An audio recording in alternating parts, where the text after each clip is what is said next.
Mi querida comunidad RDLN, gracias, millones de gracias por acompañarnos nuevamente en esta edición de Relatos de la Noche, para la cual por fin logramos tener varios relatos de un tema que desde hace años literalmente nos estaban pidiendo. Son relatos, son experiencias que han ocurrido en ferias, circos o parques de atracciones. Evidentemente, como cada que publicamos una recopilación temática, sabemos que esto ayudará a que lleguen más y más historias, así que esperamos que sea la primera de varias recopilaciones del tema. No dejen de compartirnos su opinión en los comentarios. Apaguen la luz, déjense llevar, que están en buenas manos. Esto es Relatos de la Noche.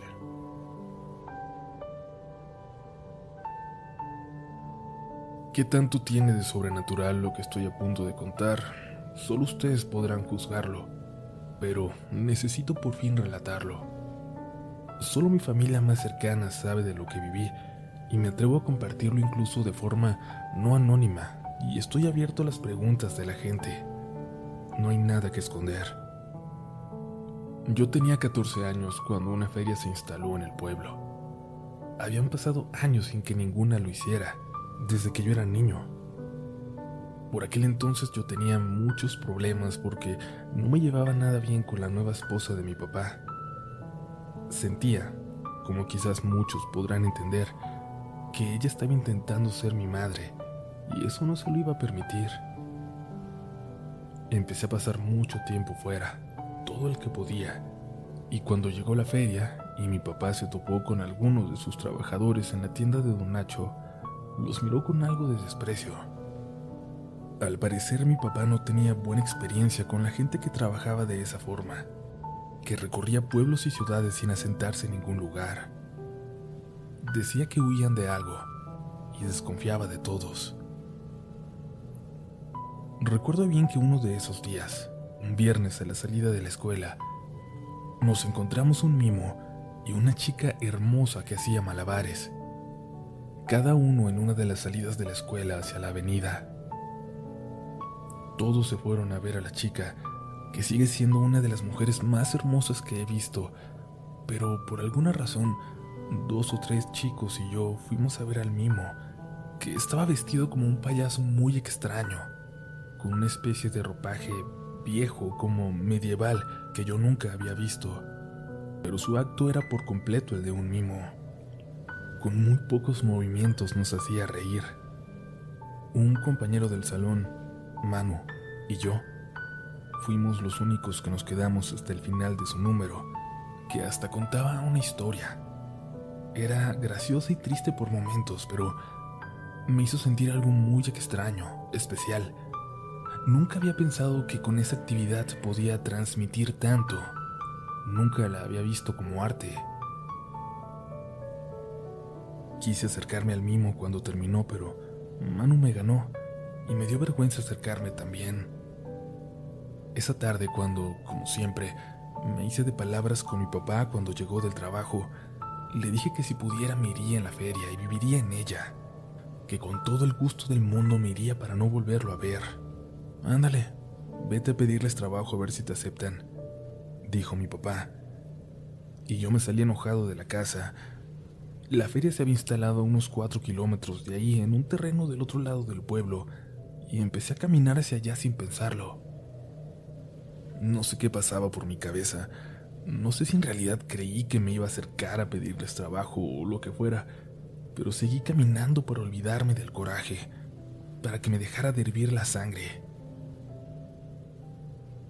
Se acabaron las últimas casitas del pueblo y aún me quedaban unos 800 metros de camino hasta llegar a la feria. Empezaba a oscurecer. Ya para este momento me había arrepentido, pero lo único que quería era llegar ahí, verla, saber cómo vivían ellos antes de abrir al público el día siguiente, el sábado. A lo lejos se escuchaba el arroyo que corría detrás de la vegetación a mi lado derecho, y entre aquel sonido escuché algo, un grito. Por un momento creí haber escuchado que alguien pedía ayuda. Sentí que alguien caminaba a mi paso por entre las ramas, pero no lo alcanzaba a ver. Seguía caminando sin detenerme. Lo húmedo de aquella zona hacía que la vegetación fuera muy espesa, así que aunque alguien fuera caminando a unos metros de mí, no había forma de que alcanzara a verle. Comencé a caminar más despacio, a poner atención. Pude ver algo moverse entre las ramas. Parecía ser aquel sombrero extraño, del mismo que había visto en la escuela. Tuve miedo. No entendía por qué iría siguiéndome de esa forma, espiando. Y cuando vi la feria a lo lejos corrí hacia ella, esperando que hubiera más gente. No sé, gente del pueblo de los que se iban a ayudar a instalar las cosas que llegaban. Por suerte me encontré la camioneta de Memo, un amigo de mi papá, con algunos chicos en la parte de atrás esperando para que los llevara a casa de vuelta al pueblo. Habían terminado de trabajar. Les dije que si me podía ir con ellos y aceptaron. Me preguntaron que qué estaba haciendo por allá. Nada, respondí. Caminar. Ya estaba cayendo la noche y me acomodé en medio de ellos para avanzar por ese camino angosto y oscuro. Y no entendía cómo me había atrevido a caminar por ahí. Conforme avanzaba, no dejaba de pensar en el sonido que había escuchado, en ese grito ahogado como de auxilio. Mi papá me andaba buscando para cuando llegamos al pueblo, y en lugar de regañarme me acompañó con su brazo en mi hombro todo el camino hasta la casa. Me hizo sentir seguro y quise olvidar aquella experiencia, que sin duda sabía que se iba a volver una historia muy extraña por contar. Pero era mucho más macabra de lo que empezaba a imaginar. El lunes me enteré de que Manu nunca llegó a su casa aquel viernes. Me mandaron llamar a la dirección. Alguien había dicho que lo vieron conmigo por última vez, justo antes de que nadie supiera de él, de que pareciera que se lo hubiera tragado la tierra. Recordé aquel mimo afuera de la escuela. Le dije a la policía todo lo que sabía y fueron a la feria a preguntar por alguien con aquella descripción. Pero no venía ningún mimo en ella, ningún payaso en la feria. La chica malabarista aseguró que ella era la única que había ido aquella tarde a la escuela para invitarnos a la feria.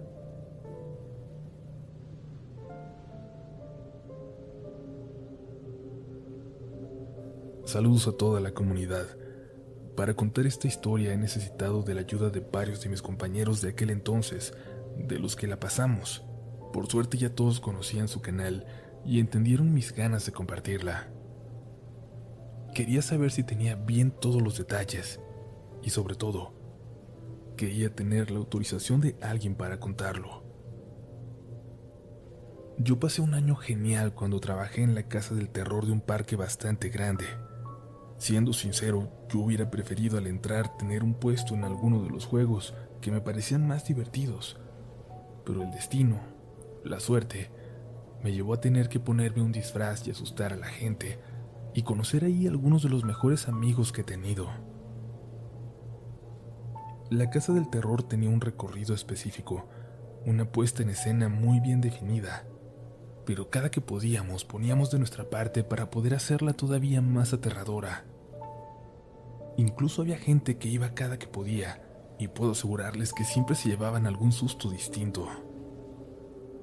A veces nos juntábamos para ver películas de terror raras, de esas casi desconocidas, para inspirarnos, para buscar cómo mejorar los escenarios que nos daban y darle un giro para que la gente nunca supiera qué esperar. Cuando nos avisaron que el parque pararía por tiempo indefinido, fue un golpe duro. Además de perder el trabajo, sabíamos que probablemente nos estábamos despidiendo de ese grupo de amigos, que estaba terminando una etapa de nuestras vidas. Ese último día, antes de terminar, cuando ya estaba cerrada la casa al público, hicimos un recorrido más, como un favor para Carlos. La chica que le gustaba, que acaba de entrar a trabajar a una de las cafeterías del parque, no había podido conocer el recorrido de terror y le pidió que se lo mostrara a ella y a su compañera. Así que mi amigo nos pidió el favor y evidentemente todos estuvimos de acuerdo en ayudarle. Era como una última gran función por uno de los nuestros, así que queríamos hacerla aún más aterradora. Mi amigo dejó que ellas se adelantaran a propósito para que vivieran la experiencia a solas. Yo pensaba que iba a ser emotivo porque era la última, pero quien ha estado en ese tipo de espectáculos sabe que se te olvida todo el momento de entrar debajo de esa máscara o de ese disfraz y te vuelves tu personaje por un momento. Los gritos de terror nos alimentaban, nos hacían saber que lo estábamos haciendo bien, y si ya venían gritando de la zona anterior, sabías que tú tenías que ser todavía más aterrador. Escuché los gritos acercarse. Las chicas estaban cerca de mi zona, pero luego cambiaron justo antes de llegar. Eran gritos de enojo, de reclamo, y lo primero que pensé es que en la oscuridad mi amigo quizás se había querido aprovechar para meter mano, tocarle la cintura o un poco más, o exagerar con un abrazo a la chica, pero inmediatamente pensé que no podía hacer eso.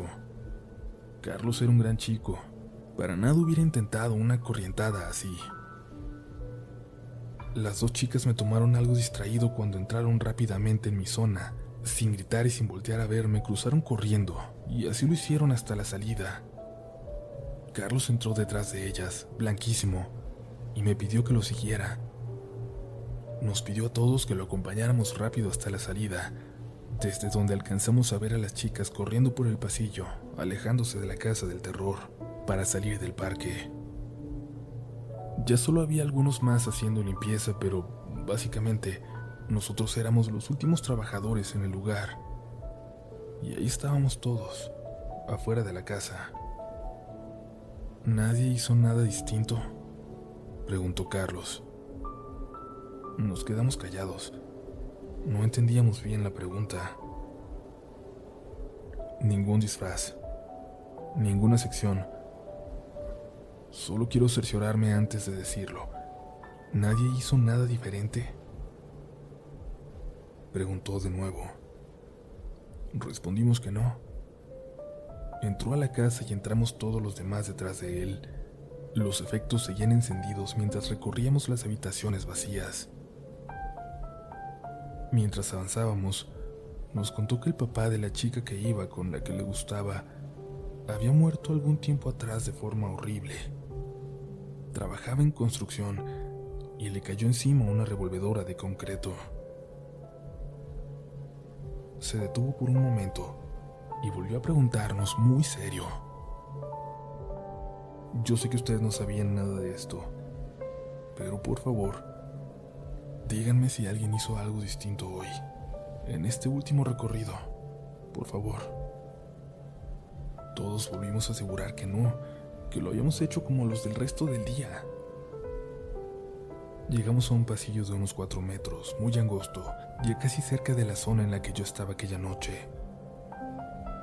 Las luces de este lugar tenían que fallar y parpadear justo cuando la gente entraba en el pasillo, pero no había nadie disfrazado ahí. Era una especie de zona de calma antes de entrar a la siguiente habitación, donde había una chica poseída. Nadie estaba aquí. No pusieron un muñeco que parecía aplastado aquí, lleno de sangre. ¿Nadie lo hizo? Interrumpí a Carlos. Le dije que ya habíamos prometido que no, que quizás las chicas habían imaginado algo, el miedo, la oscuridad, las luces parpadeando, cualquier cosa pudo haber pasado. No se lo imaginaron. Yo también lo vi, nos dijo. Cuando ellas pasaron corriendo a la siguiente zona, yo entré y vi cómo se metía por la puerta del pasillo el personal. Por eso les estoy preguntando si no era ninguno de nosotros. Nos quedamos callados. Alguien apagó los efectos. Todavía teníamos que dejar todo listo para cerrar, así que nos separamos, algo confundidos. Nunca nos había pasado nada. Nunca habíamos visto nada raro. Y todo fue confusión, pero apenas unos días después, una amiga se enteró de algo que podía darle una explicación a aquella visión y que no tenía nada que ver con aquella chica ni con su padre. Todo había sido una terrible casualidad. uno de los trabajadores de limpieza le platicó a mi amiga del muerto que recorría el parque arrastrándose con sus brazos.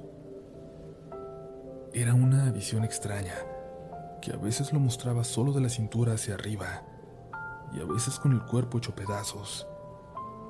Aseguraba que era un trabajador de construcción que murió en un accidente cuando se le daban los últimos detalles a la atracción más grande, pero cuya muerte se había ocultado para no dar la impresión de que el lugar era inseguro, incluso antes de abrirlo. Muchos ahí lo habían visto a lo largo de los años.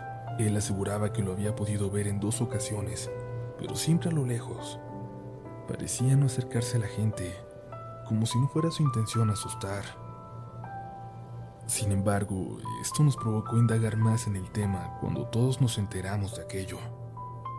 Nosotros no teníamos idea, ni de esa ni de ninguna aparición, de nada raro, y eso que varias veces nos quedamos hasta muy noche ahí. ¿Saben? Lo terrible fue que al platicarlo, al comentarlo con gente muy cercana, nos dimos cuenta de que no era la primera vez que aquel hombre aparecía en nuestra casa del terror, en ese pasillo en particular, esperando en la oscuridad.